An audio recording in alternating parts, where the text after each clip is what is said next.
Hey guys, Wagwan. Welcome to another great episode of the Bourbon Jamaican. We got Brady the Great and Dropping Nukes. We got a nice lineup today. We got that Baker 7, and we're not blinding these. We're actually trying to do a comparison.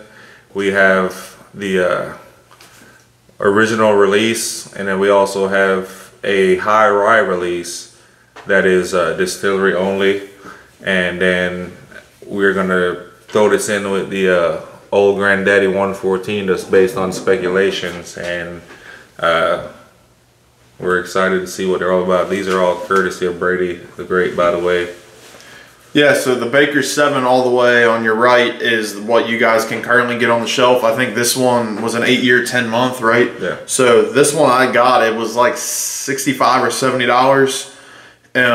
They range anywhere from 7 to 9 years, even though they say Baker 7. It says it on this neck tag up here, the Rick House and the age, but they're always 107 proof. They're single barrels. And I had seen on Facebook that the new Baker 7 High Rye just got released at the distillery. I had a buddy pick me one up this weekend.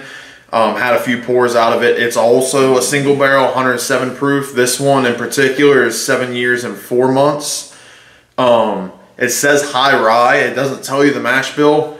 The buddy that got it for me was speculating that it's a new mash bill that Jim Beam's never done before. I'm not sure, but I've always heard Old Granddad called the high rye mash bill at Jim Beam. The Baker 7 original is 77% corn, 13 rye, and 10 malted barley. And the Old Granddad 114 is 63 corn, 27 rye, and 10% malted barley. So it's 14% more rye. So it's at least that much rye in the Baker 7, if not higher. We're not sure. So that's why we're going to compare them. And compared to MSRP, I think the Old Granddad is the cheapest out of the Yes, batch. so the Old Granddad is 20 to 25. And I'm sorry, I forgot to say, the new Baker 7 at the distillery was 75. So $5 more than the normal one. Yeah. And yes, it was younger, but I'm sure there are single barrels that are close to that 8 year, There's 10 about months. $50 cheaper than the Old Granddad, but can a whole Old Granddaddy hold its own in this tasting or flight, as they call Is it? it a rye whiskey or bourbon? No, it is a high rye bourbon. Yeah, so I'm just guessing it's the same thing as Old Granddad, but twice. Old Granddad's supposedly 4 years, and this is 7.5. So I'm guessing that it's an Old Granddad at 7.5 years and 107 proof. Oh, how much corn is in it? The Old Granddad is 63%. The normal Baker 7 is 77. The high rye one we don't know. I'm waiting for somebody to do a review on it or a press release. I mean, there's not even been a press release on it yet. So I have no clue what the mash bill is. I'm just speculating. I'm curious how it goes compared to the 114. If it's close, we can assume that it's the same mash bill. It's also a single barrel though, so you never know. You said 63% in the Granddad? Yep. 27% rye. All right, so we're gonna drink these. How we got them lined up? So A high rye, it has to be what? there is 30%? no, there's actually no rule. I thought it had to be 30. Nope. In order to, So normal Jim Beam, so this first glass is 13% rye, and the Old Granddad's 27. So they call it high rye because it's double the rye of the normal one. But there is no rule. Yeah, I thought it was minimum 30%. Just like No. with the bourbon, it has to be 51% corn, right? Right. So the only rules are 51% corn is bourbon, and 51% rye is a rye, and 51% wheat is a wheat whiskey. Those are the only rules as far as Right. mash bill. See, All right. we all learn as we go. Yeah. But we're drinking the normal Bakers. Starting out, since they're lower proof, it's always good to start with the lower proof, then we Yep. work our way up to So the high very proof. next glass will be the same exact proof, but the other mash bill, Right. the higher rye. You think we should drink the Granddad next? It's higher proof than the Bakers. I thought about that though because it was younger. Because of the ryeness too. The spice. Yeah, but I'm trying to see. I'm curious if that Bakers is the same. See, I'm getting what It y'all could- normally get. See, I'm getting that curious. bubble gum on this. I'm curious if What I will say is that middle Bakers, even though it says high rye, it's nowhere near as spicy as you think it's going to be. maybe y'all do the Bakers on the next one and I do the Old Granddad. second. Just so we have that. We can improvise. You know, that way we have two opinions, right, from going one to another one. But if it's that similar, I don't know. Maybe I'm overthinking it. You said you get bubble gum on this? Wow, I'm gonna end up opening mine. I didn't realize how delicious this one was. I immediately get peanuts, and then I get like a citrus note, and I get some really nice oak. The finish reminds me of the Springfield. That chocolatey oak. The citrus is definitely there. We put the Bakers up against something else too. We have in the past. I think it might have been a Knob Creek, but here's the funny part. And I guess it's a slight spoiler. The next Bakers, I don't get any citrus on it, and it's higher rye, which is completely strange to me. Yeah. And I'm curious if you guys say the same thing. Old Granddad, I haven't had in a while. This is a fresh bottle. As soon as I empty my Old Granddad, I buy another. I love Old Granddad 114. Yeah, I think eventually we probably can do that old Ezra 7 against that barrel strength. Since they're both 7 years, Yeah. that'll be a nice one. The nose on this next Baker's is so sweet. Which is weird to me because this is the high rye Baker's. I actually like the nose on glass one better. I would agree. It's more complex and it's stronger. This one isn't as intense, but to me, I just immediately get chocolate on this one. It's just heavy, heavy chocolate. Yeah, the ethanol is there for sure. I feel like the ethanol overpowers the chocolate that you're picking up in my nose at least. Wow. So I can tell you off bat, for this one, complexity, flavor, it's all there, but this has one up on it because that rye spice kind of bumps up that heat a little bit.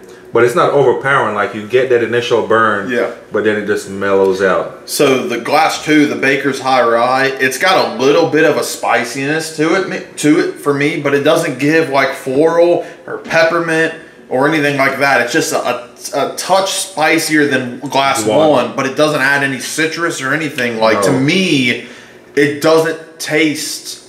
It tastes to me like I would expect bourbon to taste. Sweet, a little spicy. Well, the rye is going to take away any kind of citrus. No, the rye normally adds citrus. You think so? In my opinion, yes. I don't think so. I think for me, the rye always, that spice always kind of numbs the flavor a little bit. But this one, it kind of sticks everything. You still get that chocolatey kind of note to it. I'm still not picking up the chocolate note. I get nuts and a little bit of pepper to it. I definitely get the pepper, like a black pepper. Yeah, like a dark black pepper. Like, I get that. And it's crazy because I typically do pick up the chocolate note, you know? So I feel like the citrus is more on the nose than it is in the taste. I would agree with that. Like, you do get the citrus, like, out of Baker's, right? You do pick up the citrus, but like as far as on the palate, like, no, I get a lot of pepper on this one. It's very viscous and oily, and it's that mouth coating that you love and that I thoroughly enjoy, at least. You know so it's more on the back end than the front end. Yeah, but I get the citrus note on the nose, but that's what I like so much about the high rye one is I think it's got a better viscosity than the normal Baker 7. I think it's thicker. I think it's sweeter. It's got that peppery note to it. But the first one is a little more complex. It's got peanuts and chocolate and orange. It's got more flavor notes. But I think Glass 2 is better on the tongue. I think it's sweeter. I think it's got that sweet and spice to go with it. That's a great balance. I really like it. Yeah, I was shocked when my buddy brought this over. I immediately cracked it. We had a glass of it. There was 3 of us that tried it, and we were all like, "Holy crap, this is good." With both of them being 107, it's amazing. They don't how they drink completely different. They don't taste the same proof either, in my opinion. I think Glass 1 tastes hotter. You think so? I think Glass 2. Maybe just me with the rye. As much as I love rye, for some reason that rye spice always gets me. But this one is Glass 1 drinks hotter than Glass 2. And it's even older too. Older, less rye. Going back to Glass 1 after 2, 1 tastes watery. It tastes watered. I got that in the very beginning. It's because you're salivating. You're salivating a little bit. That's I've drank 90% of this bottle, and that's been my only complaint. I love Baker's. I've had several bottles of Baker's. This is my second. I I've think we tried did it with several. the 13 is what we did. We Yes. did that one. We did a video with the 13. Go check that video out when you get a I've chance. tried a lot of different Baker's single barrels, and this one has good flavor, but it's so watery. It doesn't stick around. It has no viscosity to it is my complaint. Maybe we need to pull out the 13 to compare to this 7 High Rye, but I really like this High Rye limited Yeah, release. I think that would be a good But- blind. I would blind them though. But now, the old granddad. Oh, so The $20 killer. drum never- roll, the giant killer right here. Never count out old granddad there. So you're getting that. I get a lot of nut. This is very nutty. Right off Do you the get nose. chocolate on this one, Chris? More chocolate on this one than It's like a- last two. Oh man, it's almost like a cocoa powder. Yeah. What kind of cocoa are you talking about? No, like seriously, like a cocoa, Yeah. like a powdered chocolate. I was being sarcastic. It's Ovaltine. Ovaltine. Not a Milo or Milo. It's Ovaltine.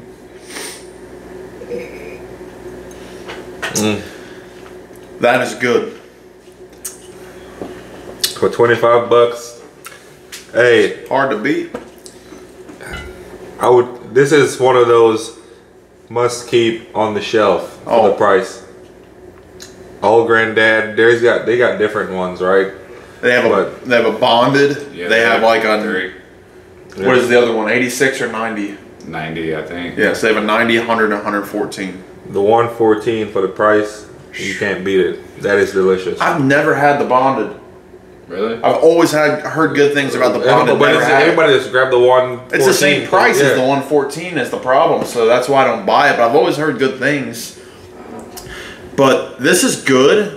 I think the Baker's High Rye beats it. I think the Baker's High Rye has more flavor and better texture. But I think it's on the same path. Yeah. You see I what I'm think saying? The flavor profile, yes, but this, as Brady would say, is a lot more viscous.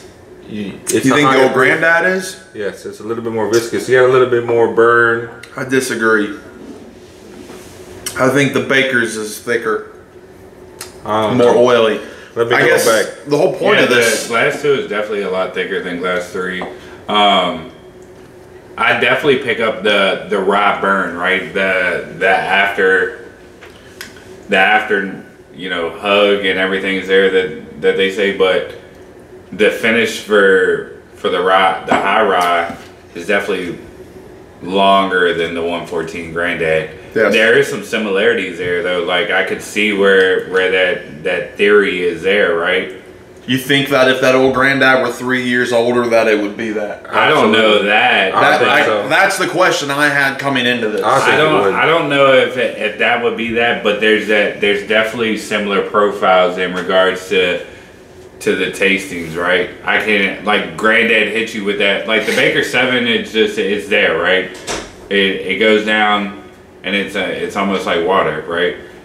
Then you get hit with the spice here, and then the spice in the 114. I could see where that's going. I think the old Granddad is spicier. Yeah. I think it's a little bit hotter too. Well, Obviously, it's younger, but I guess the other thing I'd be curious about is, since the Bakers are single barrels, how another barrel of that Baker's High Rye would compare to this one. Would it be spicier, or is that... I understand the whole point of making single barrel Bakers is because they were looking for complexity, but there's also got to be a middle of the road, you know what I mean? Like, because a lot of the Knob Creek single barrels are similar in my opinion. yeah. They have one or two notes that are different. The store picks are the ones that go really far. Because they're single barrels. Right. I like to put that old New Riff rye up against that high rye. I'm getting a lot of similarities in between, like from what I recall of it. Like I feel like that would be a good pairing. I was shocked. I expected this to be good, but I didn't expect it to be this good personally. Yeah. I like it like probably 2 or 3 times more than I thought I was going to. I thought I was going to be like, okay, that's fine. I had a glass out of it. It's good. Put it on the shelf. And this is one where, I mean, I've had the bottle for 3 days now, and I'm almost a quarter of the way through the bottle. I would take that over the Baker 7. Yeah, that's my favorite easily out of the three. I love Old Granddad. It's a third of the price. I'm gonna keep buying the Old Granddad, but that Baker's, since it's a limited time offering, I might try to look for another barrel just to compare to this one. But yeah, I've not heard a whole lot of press about this, and when I got it, I was like, why? Why have I not heard anything about this? This is awesome. So, do you think that obviously everybody's competing to get a leg up, right? So do you think that we'll start seeing some of these silent releases more often, as opposed to like, because everybody gets excited about the bourbon hunt and everybody wants to go to the raffles and do all these different things, right? So each distillery is gonna, for marketing purposes, is gonna have to find a distinctive way in order to get ahead of the curve, right? I think it's trending. So do you think, like, you know, limited releases have been pretty trendy? Is this like, what was the first limited release though? Like, think back to this year. Well, it was all of this year. Just this year as a limited. Like, nobody talked about it. It wasn't on the bourbon calendar to tell you what was coming. None of that, right? That's true. That's the glory about this one. That's what I'm saying. So, like, is this a new mark from the distilleries for marketing? Are they gonna put out more limited stuff and it just be a silent? Because it's up to today, I didn't know anything about it. That's the thing, is I was telling these guys, I'm thinking it's supposed. I saw the label for this several months ago, forgot about it, and I saw on Facebook that it was on the shelf at the distillery, and I was like, oh wow, I forgot about that. Yeah. Well, the thing is, a lot of people never even heard of it. There was never a press release, and I don't know if they're going to distribute this or not, but I know a lot of people are visiting Kentucky this month for the festival and the music festivals. If you're going to Jim Beam or near Jim Beam, I would go in and pick one of these up. Yeah, 100%. Especially not knowing if they're going to distribute it, because we haven't heard anything. All you've heard about from Jim Beam is the Little Book Infinite and the Booker's Reserve. Yeah. That's all people talk about. And I would be curious, if I get a Little Book Infinite, how this would compare to it. Because, I mean, that's $75 and the Little Book's $200. What was the Little Book that came out earlier this year? That was number 8. That was the one that was all rise. That one with a bourbon. That one tanked. You know what's funny is we reviewed it and we didn't like it, and I went back to it and really liked it. Let it air out. It needed to air out. But hey, that might be a ride. We put it up against this one. Yep. You know, if you've the new riff and if you made it this far, like, you know that we definitely each have our own stories about what introduced us to certain things and stuff like that. I feel like being introduced into a rye with this Baker's would be definitely friendly, you know, to be invited in order to really try something new and expand what your everyday drinking is. Mine personally was a Balboa rye that put me on to the ryes, and I've kind of explored since then. I've definitely graduated to better ryes. But this is I would drink this rye, absolutely. Like the Parkers. Hang on, hang on.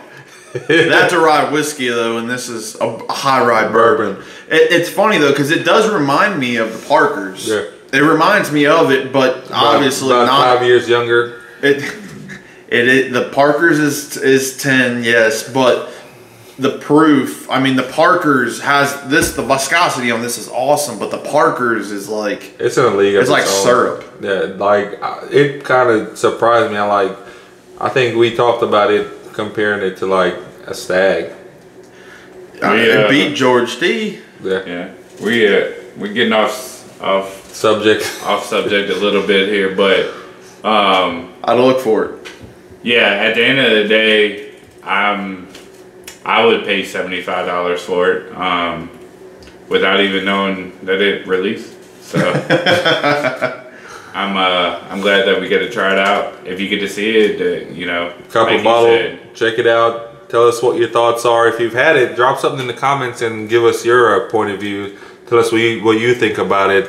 And same thing with the regular Baker's right here, and the Old Granddad. A lot of people definitely go for the Old Granddad on the shelf for price point, and then as far as flavor profile, high proof, you can't beat it. 25 bucks. I'll keep it on the shelf all day.